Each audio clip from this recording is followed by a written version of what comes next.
Scary telling.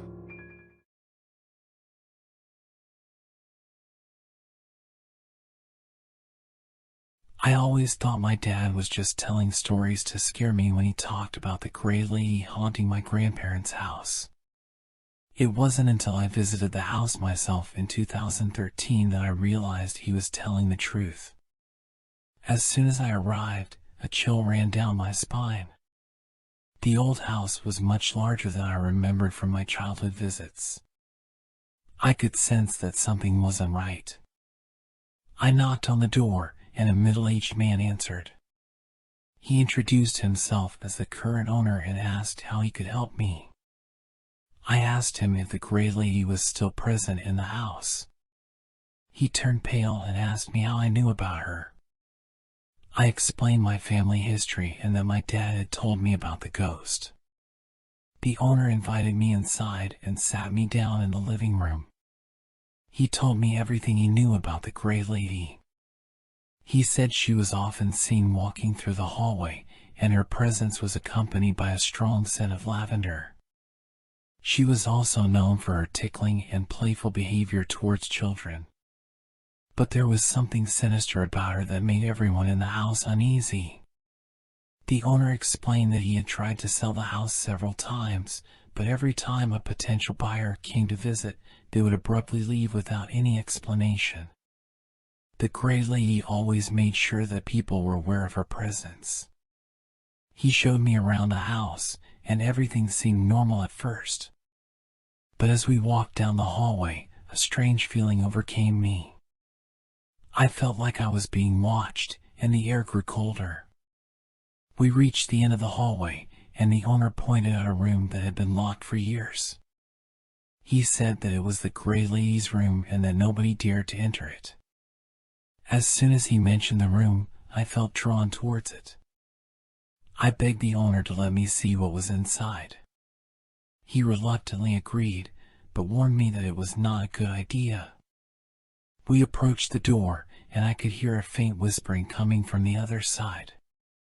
The owner hesitated for a moment before unlocking the door. As soon as he turned the key, a strong gust of wind blew past us, and the door swung open. The room was empty, except for a small rocking chair in the corner. The chair began to move on its own, and I could hear the sound of faint laughter. The scent of lavender was strong, and I could feel someone's breath on the back of my neck. I turned to the owner, but he was gone. I was alone in the room with the gray lady. The next thing I knew, I was back in the living room. The owner was staring at me, his face full of concern. He asked me if I was okay, but I couldn't speak. I was in a trance-like state, and my body felt numb. When I finally regained my senses, I fled the house as quickly as I could. I never went back there again. To this day, I still wonder what happened in that room. Did I have a paranormal experience? Did the gray lady possess me? Whatever it was the scariest thing that has ever happened to me. I will never forget the gray lady haunting my grandparents' house.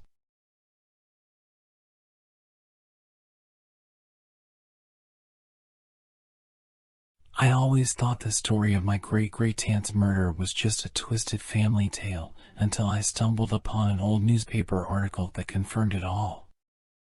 My curiosity got the better of me, and I started digging deeper. It all started when my great-great-aunt married a sausage maker. He was a quiet man, but people in the town respected him for his delicious sausages. They were so popular that he had to work late hours, sometimes through the night. But as time went by, his behavior started to become erratic. He would show up to family gatherings drunk and often argued with my great-great-aunt. Then, one day, she disappeared. The police were called, and a search of the sausage maker's factory uncovered a large vat of lye. When they drained it, they found bones and a wedding ring at the bottom. It was confirmed to be my great-great-aunt. The rumor that the sausage maker turned his wife into sausage spread like wildfire. People were so disgusted that sales dropped across the county, and the sausage maker was eventually forced to shut down his business. But the story doesn't end there. As I delved deeper into the history of the town, I found out that the sausage maker had a dark past. He had a reputation for being cruel to his animals and was even suspected of killing some of them. But no one ever reported him to the authorities. I couldn't shake off the feeling that there was more to the story. So, I decided to visit the old sausage factory. It was abandoned and decrepit, and I could barely make out the faded sign that read "Best Sausages in Town." As I approached the vat of lye, a foul stench filled my nostrils. But what I saw next made my blood run cold. I saw a faint figure in the lye, a woman's figure, with long hair floating around her. And then, she started to move towards me. I stumbled back, tripping over a piece of debris, and fell hard onto the concrete floor. When I looked up, I saw the gray lady. Her eyes were sunken, and her skin was translucent. She was covered in lye, and her hair was matted and tangled. I tried to run, but my feet wouldn't move. The gray lady came closer, and I could feel her breath on my face. And then, she spoke, in a voice that was barely audible. "Help me." I managed to free myself from the trance and ran out of the factory as fast as I could. As I got into my car and drove away, I couldn't shake off the feeling that the gray lady was still with me, haunting me. The next day, I went to the police, and they agreed to investigate the old sausage maker's past crimes. They found evidence that he had killed several animals, and even a person, before my great-great-aunt. The gray lady was finally given justice, but her spirit still lingered. Every time I think of her, I can still hear her voice, pleading for help. And I know that I can never truly escape her haunting presence.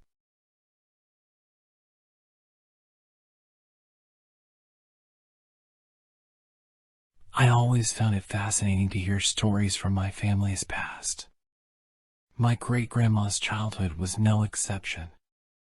I remember sitting on her lap as a child, listening to her tell me about her imaginary friend named Emily. She said Emily was her exact double, down to the last detail, and that they would play together all the time. But as I grew older, I learned the truth about Emily. She wasn't just an imaginary friend, she was my great-grandma's identical twin sister who died 2 days after they were born. My great-great-grandparents never spoke of her, and it wasn't until my great-grandma was much older that she learned the truth. It wasn't until I inherited my great-grandma's old diary that I began to understand just how much Emily had affected her life. My great-grandma wrote about Emily constantly, almost as if she was still alive. She wrote about how they would play together and how Emily would always look out for her. But there were other entries that were much darker. One entry in particular caught my attention. It was dated July 7th, 1920, and my great-grandma was only 5 years old at the time. She wrote about how Emily had come to her in a dream and warned her of a fire that was going to happen in their house. The dream was so vivid that my great-grandma had woken up in a cold sweat. She told her parents about the dream, but they dismissed it as nothing more than a nightmare. But my great-grandma couldn't shake the feeling that something was wrong. She begged her parents to check the house for any potential fire hazards, but they refused. It wasn't until 2 weeks later that a fire broke out in their home, just as Emily had warned. My great-grandma and her family barely made it out alive.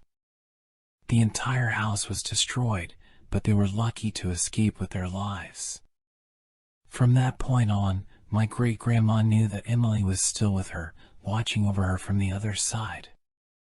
She would write about Emily often in her diary, but as she grew older, the entries became more infrequent. Years went by, and my great-grandma passed away, leaving behind her diary and a legacy of a family tragedy. But the story doesn't end there. A few years ago, my mother and I were visiting our family's old farmhouse, the same one where my great-grandma had grown up.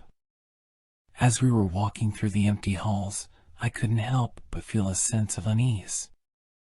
It wasn't until we got to my great-grandma's old bedroom that I realized what was wrong. There was a faint outline of a little girl standing in the corner of the room. My heart racing, I turned to my mother, but she didn't see anything. She thought I was just imagining things. But as we walked out of the room, I heard a faint whisper in my ear. It was Emily's voice, warning me of something. I couldn't shake the feeling that Emily was still watching over our family, just like she had done for my great-grandma all those years ago.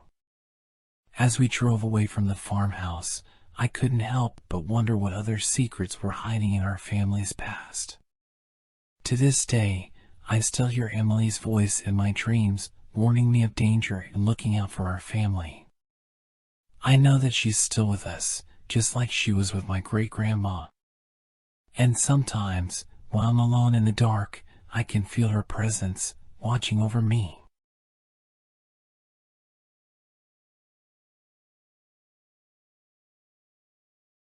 I always thought it was just a silly family legend, something that my great-great-great-grandmother made up to scare her kids. But now, after experiencing it myself and hearing it from so many other women in my family, I know it's real. It all starts on our 6th birthdays. We wake up in the middle of the night and something draws us to the kitchen.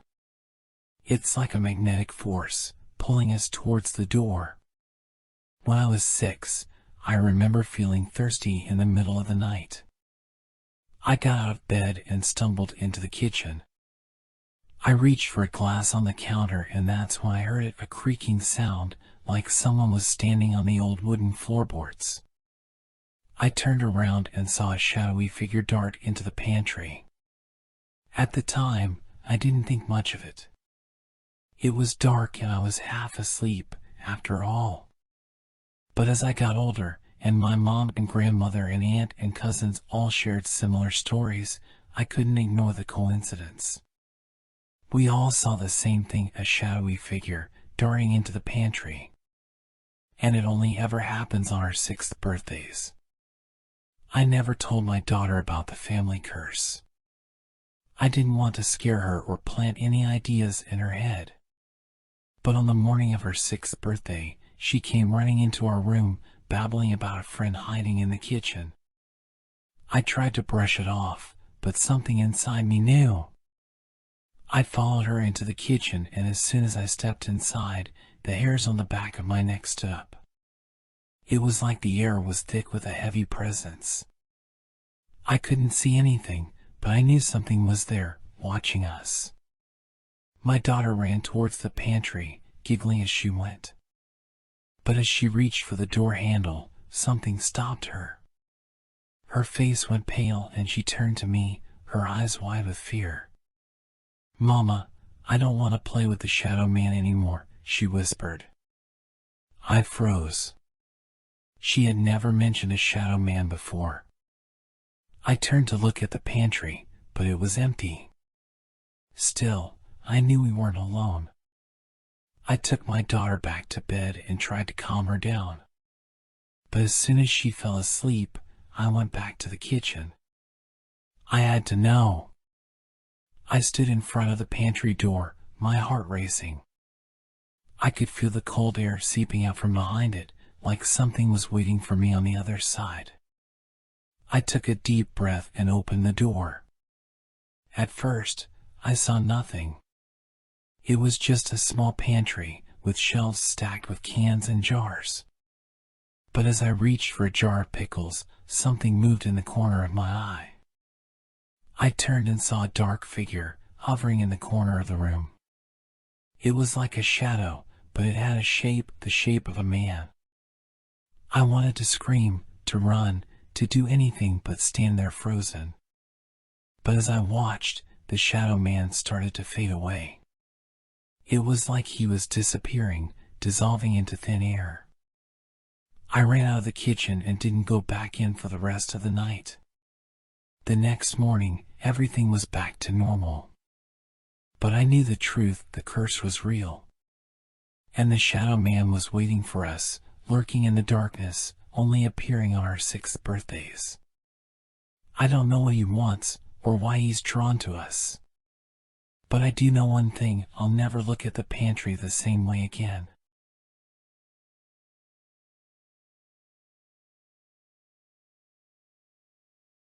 I never believed in ghosts or the paranormal until I visited my cousin's family at their new home.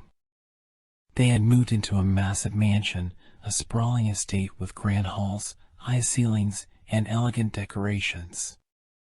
But something felt off about the place. As soon as I walked in, I felt a chill down my spine. My cousin's family had gotten a great deal on the house, but they soon realized that it was too good to be true.